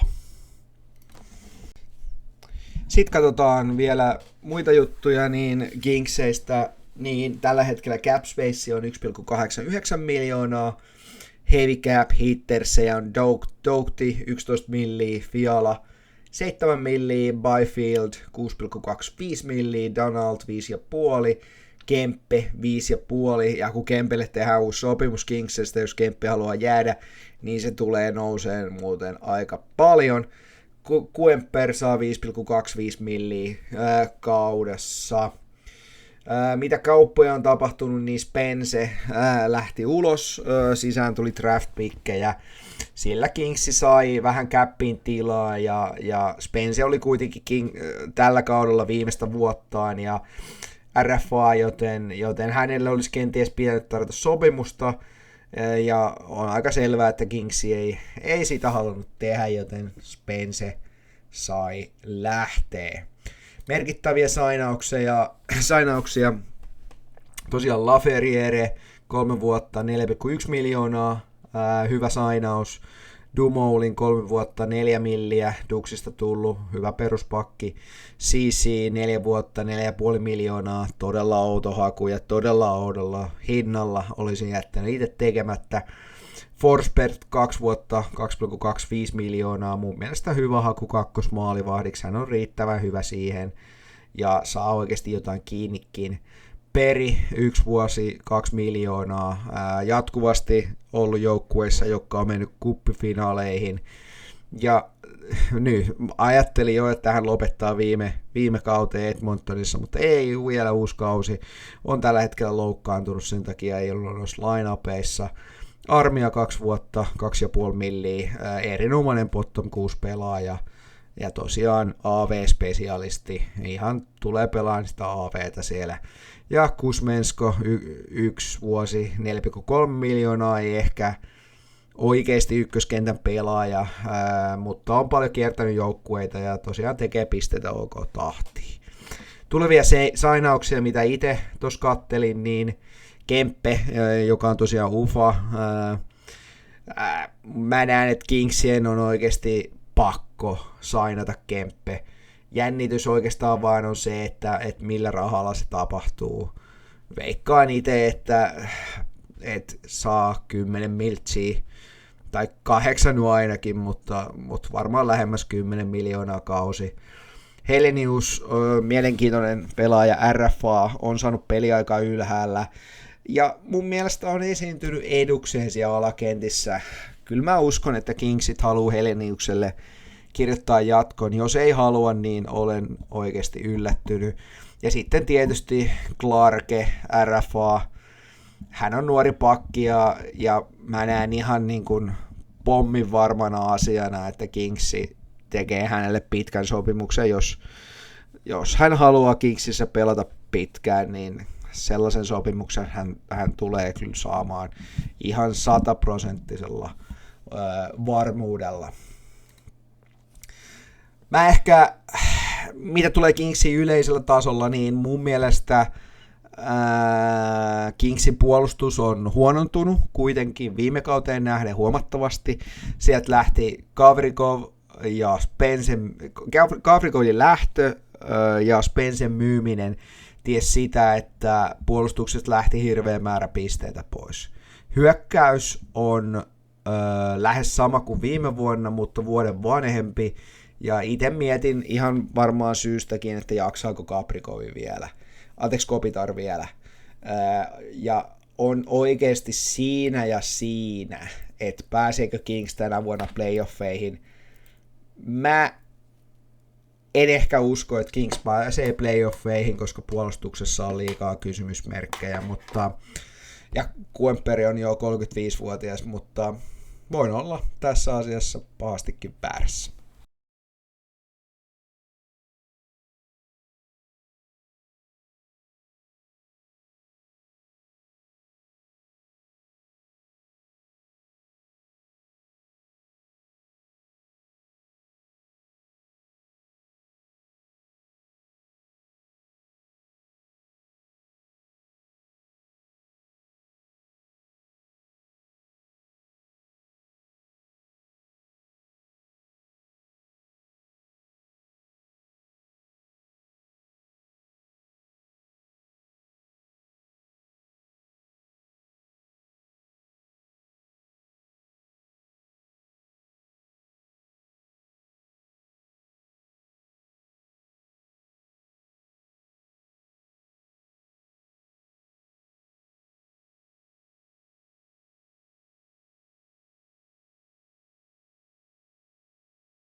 Jos sitten katsotaan Anaheimin rosteria, niin ykkösmaalivahtina siellä on Dostal, joka pelasi itselleen sen paikan viime kaudella ja sai myös sen ansiosta aika hyvän sopimuksen, ja kun hän sainasi Anaheimiin 5 vuodeksi ja oliko 6,5 miljoonaa cap-hittiä, se on kyllä hieno sopimus Dostalille, jonka ehkä monet muistaa myös liigastakin. Toisena maalivahtina on Mrazek, joka torjui myös viime kaudella suhteellisen hyvin ainakin Red Wingsissä. Ja jostain syystä Anaheim hankki myös kolmanneksi maalivahdiksi Husson ja sainasi Hussonkin 8 vuodeksi 2,2 miljoonan sopimuksella. Pidän sitä kyllä aika erikoisena, mutta Anaheim lähtee oikeastaan tähän kauteen 3 maalivahdilla, joskin Dostal on ihan selkeä ykkösmaalivahti. Sitten jos katsoo ykköskenttää, niin siellä on Kreider, Karlsson ja Terry. Taas kerran nämä on Puckpedian line-appeja, täytyy muistaa se. Ykköskentässä on kokemusta ja nuoruutta. Kreider ei onnistunut viime kaudella Rangersissa, mutta nyt mä oikeasti uskon parempaan. Ja jos Terry tekee vielä paremman kauden kuin viime kaudella 55 pistettä, ja Karlsson jatkaa nousujohtaista uraansa, niin tästä on tulossa oikeasti jotain todella hienoa. Toinen kenttä, Gauthier, McTavish, Granlund. Toinen kenttä sisältää kokemusta ja nuoruutta. Granlund tuo totta kai sen kokemuksen, kun taas sitten 21-vuotias Gauthier ja 22-vuotias McTavish tuovat sen nuoruuden innon. Tämä on oikeasti hyvä ja tasainen kentällinen täynnä intoa, ja on oikeasti jännää nähdä, miten he pystyvät pelaamaan. Kolmoskenttä, Vatrano, Strome, Killorn. Kolmoskenttä voisi ihan hyvin olla kakkoskenttä tai jopa ykköskenttä ihan päivästä riippuen. Siellä on kokenut Strome keskellä ja yhtä kokeneet Vatrano ja Killorn laidoilla. raastoa, puolustusta ja pisteitä. Erinomainen bottom 6 ketju. 4. on sitten nuoruutta ja semikokenut Boeling, joka tarvittaessa pystyy paikkaan ylemmissäkin kentissä. Näkisin ton 4 kohtuullisena. Sitten ykköspakkipari, megasopimuksen ensi kaudeksi sainannut Lacombe, niin häneltä totta kai odotetaan ihan nappikautta Parta Jeesus Gudas rinnallaan. Kakkoskentässä on erittäin nuori Zellweger, ja hän saa nauttia kovuudesta Trouban rinnalla, joka toivottavasti pistää kaiken pelin viimeisellä sopimuskaudellaan. Mietin tuossa vaan, että alkaako Trouba myös tekemään pisteitä. Olisi jännä nähdä, että alkaako niitä tulee. 3. pakista löytyy sitten nuori pakkikaksikko, joka täydentää kyllä tuon puolustajien kärkikuusikon, ja se ei ole myöskään huono. Se on myös pisteitä tekevä pakkipari, ei siinä mitään. Sitten Anaheimin muihin asioihin. Tällä hetkellä cap space on 12,6 miljoonaa, eli tilaa on vaikka kuinka paljon vielä cap spaceen, mutta toki ensi vuonna sitä menee väkisinkin Couthieriin, Colsoniin, Mooreen ja pari muuhunkin pelaajaan ihan 100 varmasti, eli sitä cap spacea kyllä Anaheim myös tarvitsee. Heavy cap hittersejä on Trouba 8 milliä, Granlund 7, Terry 7, McTavish 7, Kreider 6,5, Dostal 6,5, Killorn 6,25 ja Strome 5 milliä. Mitä kauppoja on tapahtunut? Niin Gibson lähti jo aikaisessa vaiheessa pois. Sisään tuli Rasekki ja Gibson lähti pois jaloista ja sillä Anaheim teki Dostalille tilaa. Samalla voitettiin capissa vähän yli 2 miljoonaa, joten mä näkisin, että tuo oli Anaheimille hyvä diili. Sieltä lähti myös ulos Segras, sisään tuli Boeling, eli neloskentän sentteri. Anaheim voitti siinä capissa 3,85 milliä ja he saivat kalliin pelaajan ulos isolla sopimuksella ja siinä saivat tosiaan samalla 4 sentteripelaan viimeistä vuottaan, ja jos Boeling onnistuu ja haluaa jatkaa Anaheimissa, niin miksei Anaheim sainaa hänen kanssaan uutta sopparia, saa nähdä. Sitten tuli tietysti sisään Kreider ja ulos lähti Terence. Sieltä taas sitten haettiin isolla capillä laituri. Isolla cap hitillä laituri suoraan ykköskenttään, ja kun Rangers teki omaan omaan cappiinsa tilaa. Merkittäviä sainauksia Anaheimilta. Lacombe 8 vuotta, 9 milliä, totta kai iso ja tärkeä sainaus puolustukseen. Mun mielestäni ehkä hieman ylihintainen, mutta se voimassaolo alkaa vasta ensi vuonna. McTavish 6 vuotta, 7 milliä, toinen iso ja tärkeä sainaus kakkoskentän sentteriksi. Helleson peruspakki 2 vuotta ja 1,1 miljoonaa per kausi. Dostal 5 vuotta, 6,5 miljoonaa per kausi. Dostal on selkeä ykkösmaalivahti Anaheimissa pitkän aikaa. Mun mielestä hyvä sainaus. Granlund 3 vuotta, 7 milliä. Dallasista tuli Granlund ja tärkeä ja kokenut hyökkääjä, pystyy noille nuorille hyökkääjille kyllä varmasti antaa siellä vinkkejä ja neuvoja ja kaikkea muutakin. Husso 2 vuotta, 2,2 miljoonaa. Mä pidän Hussoa erikoisena hakuna, koska Rasekki tuli jo kuitenkin sisään, niin minkä takia Husson täytyy tulla. Ajateltiinko Anaheimissa, että he eivät saa Dostalia sainattua. En osaa sanoa, mutta se oli erikoinen haku kyllä heiltä mun mielestäni, näin jälkikäteen ajatellut.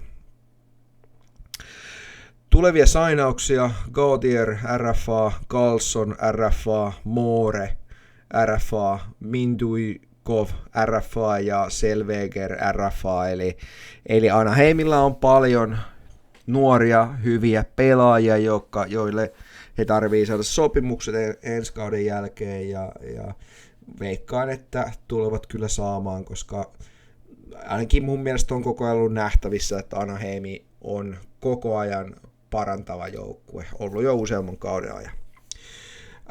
Anaheimilla on 3 tasaista hyökkäyskenttää, jotka pystyy tekemään merkittävää vahinkoa, ja sitten on tietysti 1 jarrukenttä. Ja kun puolustuksesta löytyy nuoruutta ja kokemusta ja maalista nouseva kyky, niin mun mielestä Anaheimilla on aito mahdollisuus nousta tänä kautena playoffeihin, ja heillä on 1 liigan tasaisimmista sentteristöistä, josta jokainen voisi pelata vähintään kakkosentterin paikkaa, vaikka ykkös- ja kakkosentterin paikat onkin varattu 20-vuotiaalle Carlsonille ja 22-vuotiaalle McTavisille. Mä ennustan, että tämä joukkue menee playoffeihin valmentaja Quennevillen avulla, ja tietenkään se ei ole varma asia, mutta mulla on nyt sellainen kutina, että näin tulee käymään. Sitten mennään Edmontoniin ja suoraan valmennukseen, jossa päävalmentajana Edmontonissa on Chris Knoblauch.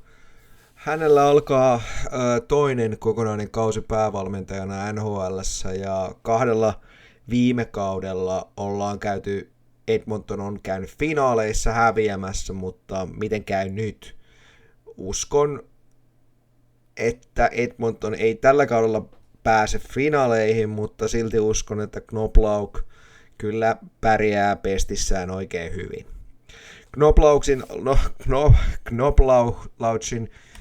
apuvalmentajana on Paul Coffey, joka on toiminut aiemmin skill coachina, mutta oli jo viime kaudella päätoimisena apuvalmentajana Edmontonissa. Nyt lähtee käyntiin toinen kokonainen kausi apuvalmentajana, ja mä uskon, että Paul Coffeysta on varsinkin siellä puolustuspäässä Bouchardille ja miksei Wallmanille ja muillekin niin isoa hyötyä, että siellä on Paul Coffeyn kaltainen valmennus.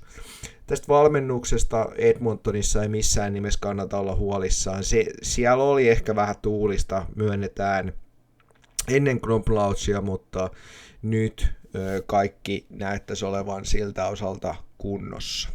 Sitten mennään Edmontonin rosteriin, joka tietysti on aikamoinen rosteri. Maalissa on ykkösmuolivahtina Skinner jälleen kerran, joka on saanut tietysti Edmontonin mediassa ja ties missä somessa niin paljon paskaa niskaan suoraan sanoen, mutta loppujen lopuksi kun miettii Skinnerin maalivahtityöskentelyä, niin joo, siellä tapahtuu hölmöjä mukia aina välillä, varsinkin on tapahtunut finaaleissa ja playoffeissa, mutta silti Edmonton on Skinnerin ja kakkosmaalivahti Picardin avulla päässyt sinne finaaleihin, ettei Skinner nyt ihan susihuono maalivahti todellakaan ole, pelaa varmasti suuren osan peleistä, ja sitten kakkosvahti Picard varuilta tulee ja pelaa sen, mitä hänen annetaan pelata. Ykköskenttä sitten, jälleen kerran nämä line-upit on Puckpediasta, niin on Draisaitl, McDavid ja Frederic. Ykköskenttä on, voi sanoa, että liigan kovin, varsinkin jos Hyman pelaisi siinä heti kauden alusta, mutta Hyman on tällä hetkellä loukkaantuneena ja sen takia ei näy näissä Puckpedian line-upeissa. Draisaitl on tietysti uskomaton pelaaja, joka nauttii tietysti McDavidin tarjoilusta, ja siinä sitten on ehkä maailman parasta pelaajaa pelaamassa samassa kentässä. Frederic, joka nyt Puckpedian laittamana on tuossa ykköskentässä, niin saa varmaan mahdollisuutensa ja katsotaan mihin mies pystyy. Kakkosesta sitten löytyy Mangia Pane, Nugget Hopkins ja Savoie. Mangiapane on oikeasti hyvä bottom 6 hyökkääjä omasta mielestäni, mutta mä en välttämättä näe häntä top 6 hyökkääjänä. Savoy on mielenkiintoinen nuori pelaaja ja voi hyvinkin onnistua, jos Edmonton antaa siihen mahdollisuuden. Ja totta kai Nugent Hopkins on sitten luotettava sentteri ja ilman muuta pelaa kakkoskentässä. Kolmosesta tästä line-upista puuttuu Janmarkki ainakin toistaiseksi, mutta vaikka hän olisi siinä, niin mun mielestä toi kolmonen ei näytä kovin häppöseltä. Kapaselta vaaditaan oikeasti ihan nappikautta, jos hän meinaa ylipäätään kolmosessa pelata, ja Podkolzzi, niin hänen on onnistuttava kyllä oikeasti 100%. Ja kyllä mä oon vähän sitä mieltä, että tuon Edmontonin kolmosen niin pitää pelata koko ajan limitillä. Nelosessa sitten on Hamblin, Henrik G ja Lazar. Mun mielestäni tämä nelonen ei tällä hetkellä näytä Stanley Cup-finalistin neloselta. Ainoastaan ehkä Henrik Guen voisi kuvitella olevan Cup-finaaleissa pelaavan joukkueen nelosessa. Ja tämä nyt on ehkä malliesimerkki siitä, että Oilers tarvitsisi syvyyteensä vahvistuksia, mutta toi käppi, joka on käytännössä 0 tällä hetkellä Oilersilla, siis paljonko on varaa katossa, niin se ei kyllä anna yhtään anteeksi, kun sä maksat 2 hyökkääjälle ja 2 puolustajalle, josta toinen on kyllä, ei ole palkkansa väärti, niin hirveitä summia, niin silloin se käppi tulee aika nopeasti vastaan, ja Edmontonissa on käynyt näin tälläkin kaudella tietysti. Ykköspakkipari on Ekholm Bouchard, ja ykköspakkiparissa oleva Ekholm on taas vuoden vanhempi ja pelaa muistaakseni viimeistä sopimusvuottaan. Kaverina oleva Bouchard on tietysti pisteiden puolesta aivan ylikylän äijä, ja tulee tekemään hurjat pisteet, varsinkin jos pääsee pelaamaan McDavidin ja Draisaitlin kanssa. Kakkosparissa on Nurse ja Volman. Nurse teki kyllä hyvin pisteitä, 33 pistettä runkosarjassa viime kaudella, mutta oikeasti 33 pistettä ja palkka 9,25 milliä vuodessa, niin kyllähän on hintaansa nähden oikeasti aivan ylipalkattu pakki. Volman tekee myös hyvin pisteitä, teki 40 pistettä viime kautena, mutta itse mietin myös Volmanista, että onko hän oikeasti sellainen puolustaja, että hän on hintansa väärti. Hän sainasi just Edmontonin 7 vuoden sopimuksen ja cap hitti on 7 milliä per kausi.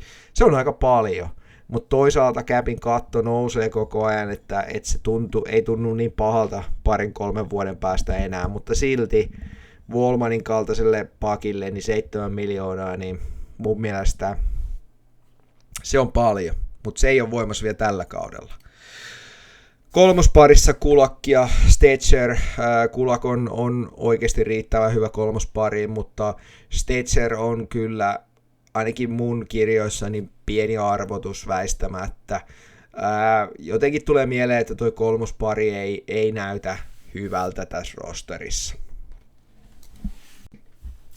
Sitten katsotaan Edmontonin muita asioita, niin tosiaan käppikatto on puhdas 0, eli kaikki rahat on käytetty, ja jos katsotaan noita heavy cap hittersejä, niin Draisaitl 14 milliä, McDavid 12,5 on ehdottomasti dollariensa arvoisia, siitä ei niin kuin tarvitse edes kiistellä.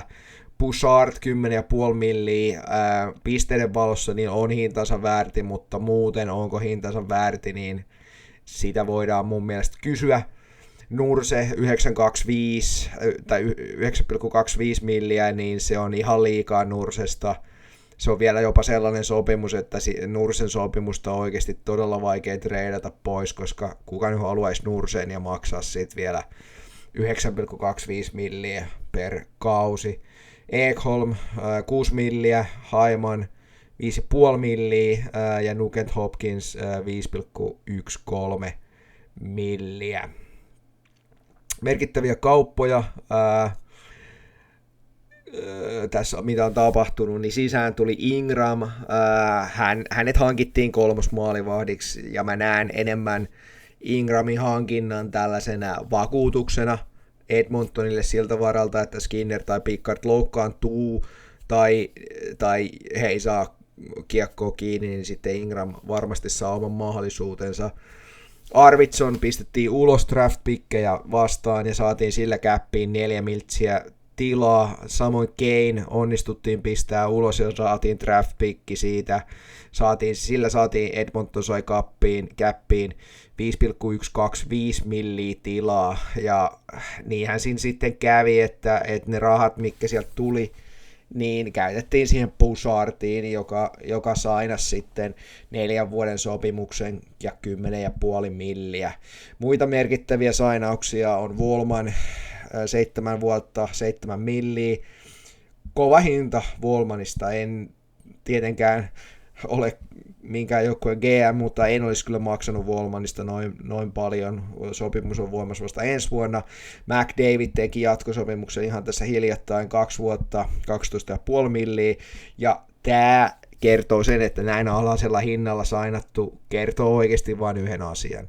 McDavid haluaa voittaa heti Edmontonissa, eikä joskus myöhemmin, ja toi kertoo myös sen asian, että McDavid jätti ihan käsittämättömän kasan dollareita pöydälle.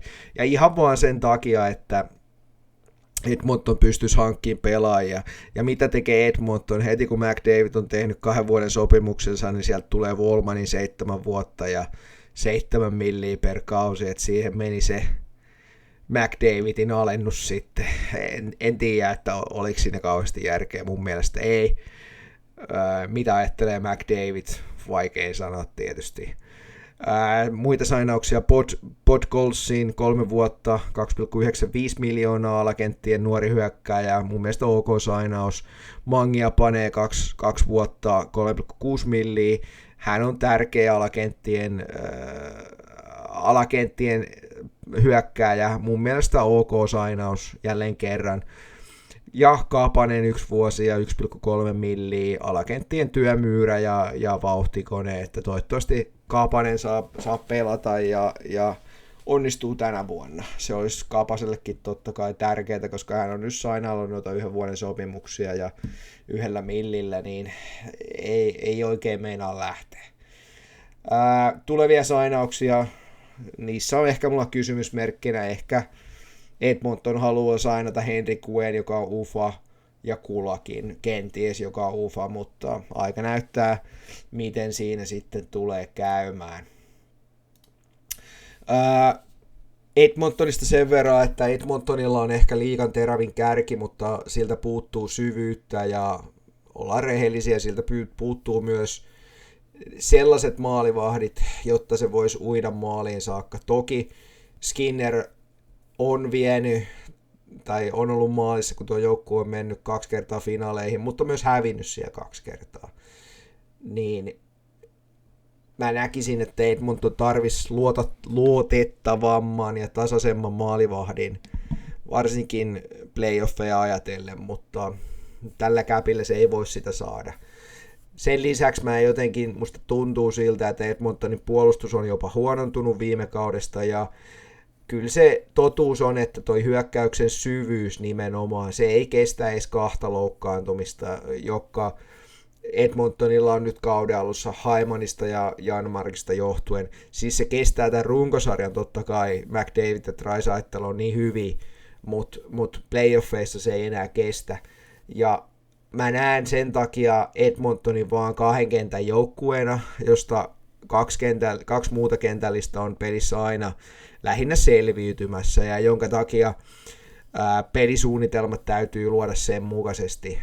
Edmonton pääsee kyllä playoffeihin, uskon ihan 100% varmuudella, mutta mä kyllä sanoisin, että tuolla rosterilla niin se ei kyllä tule finaaleihin asti tällä kaudella meneen. Mulla on sellainen kutina itselle, mutta toki kaikki on aina mahdollista.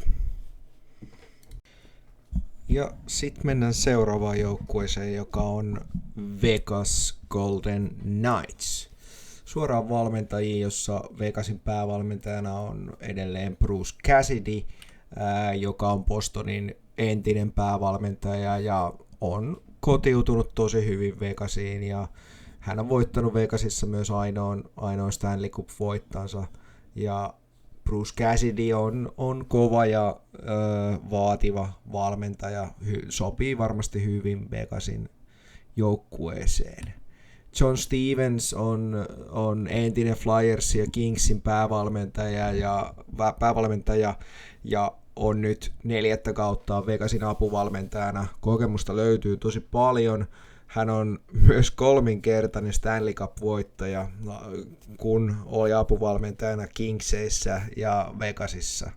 Joel Wardilla lähtee 3.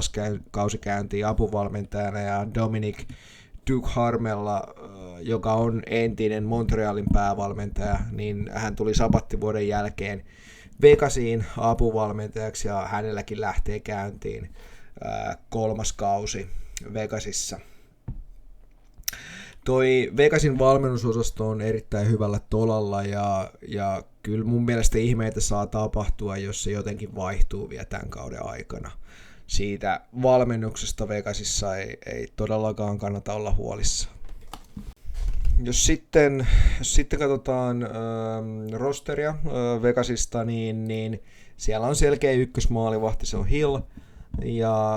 Ja Hill tulee olemaan Vegasin ykköskassari ihan 100% varmuudella ja on maalissa oikeasti ihan tarpeeksi hyvä, joskaan ei mun mielestä ehkä liigan terävintä huippua.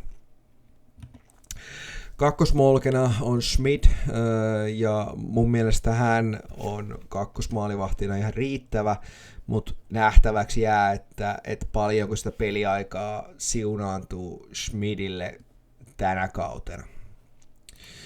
Vegasin ykköskenttä on Barbashev, Eichel ja Marner, ja Vegasin ykköskenttä on oikeasti yksi liigan kovimpia, ja jopa Barbashev pystyy ilman Marneriakin yli 50 pisteen kausiin, ja kyllä se tarkoittaa sitä, että toi on kova kenttä, ja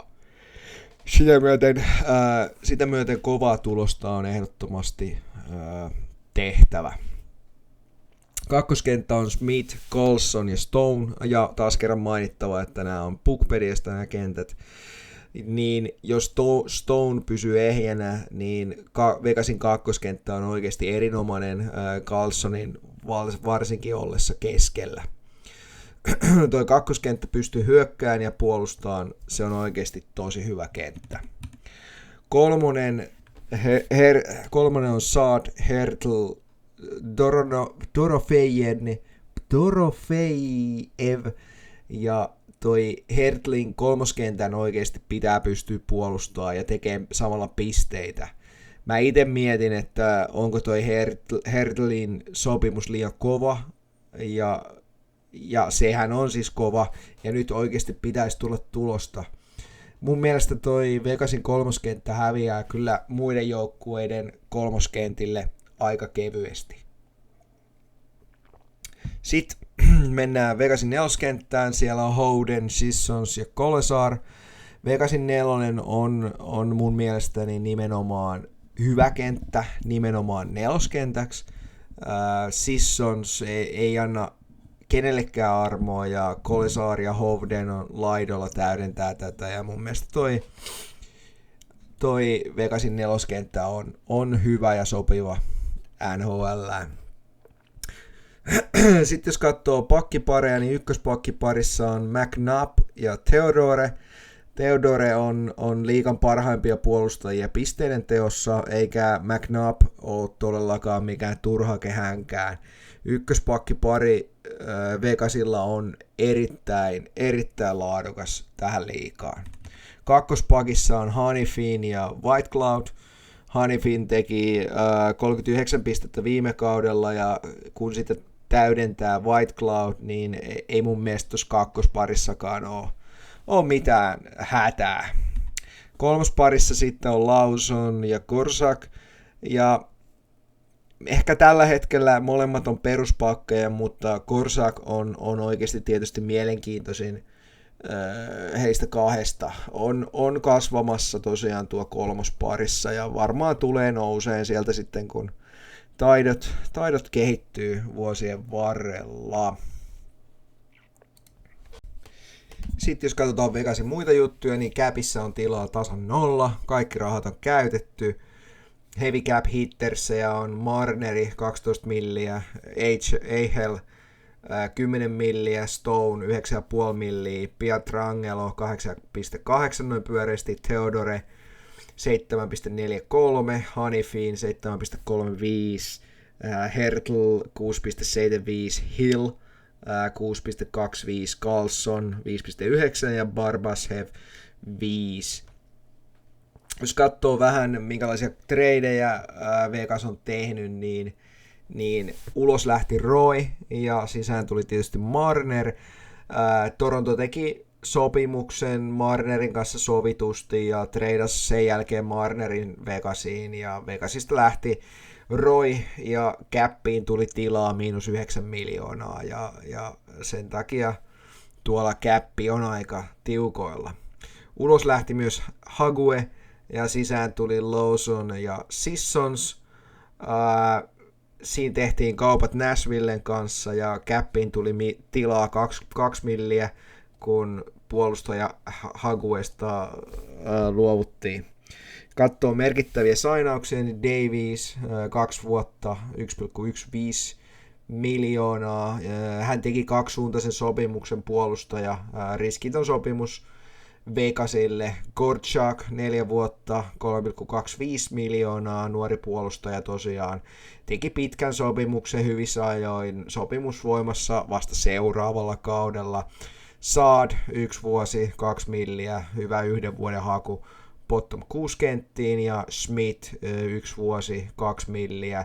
Ihan hyvä kokeilu mun mielestä ja sillain niin kuin hyvä comeback takaisin Vegasiin. Voi oikeasti onnistua ihan kohtuullisesti Vegasissa. Saa nähdä miten käy. Tulevia sainauksia, niin siellä on Ahel ufana. Aivan varmasti Vegas haluaa tehdä hänen kanssaan sopimuksen. Ja sitten kysymysmerkeillä mä oon laittanut Lawsonin ja Schmidin, joista Schmidt on RFA, että sillä mä mietin, että mahtaako tarjota sopimusta. Kaikkiaan Vegas on kyllä vahva joukkue sekä puolustuksellisesti että hyökkäyksen puolesta ja sen takia on aika helppo arvata, että Vegas menee playoffeihin tänä vuonna. Kuinka pitkälle menee siellä playoffeissa, niin se on sitten toinen kysymys, mutta playoffeihin mä uskon Vegasin kyllä varmasti menevän. Jos sitten vielä katsotaan lopuksi mun veikkausta kautta ennustusta siihen, että mihin järjestykseen Pacific Divisionassa mennään läntisessä konferenssissa, niin mä ennustan, että 8.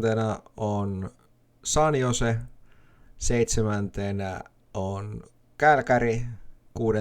Seattle, 5. Vancouver, 4. Los Angeles ja 3. Anaheim, 2. Edmonton ja 1. Vegas. Eli mä ennustan, että tästä Pacificista vaan 3 ensimmäistä menisi playoffeihin, koska Centralista vähän ounastelin, että josko sieltä Blues ja Utah menisi jatkoon 4. ja 5. sijoilta, joten tästä divisioonasta vaan 3. Mikä on sun mielipitees? Sulla varmaan on mielipide, kausi alkaa ihan juuri. Kerro oma veikkaus kommenteissa tai kerro ihan mitä haluat. Tietenkin yritän vastailla niihin totta kai aina kun ehdin. Mutta kiitos mielenkiinnosta ja kuulemisiin.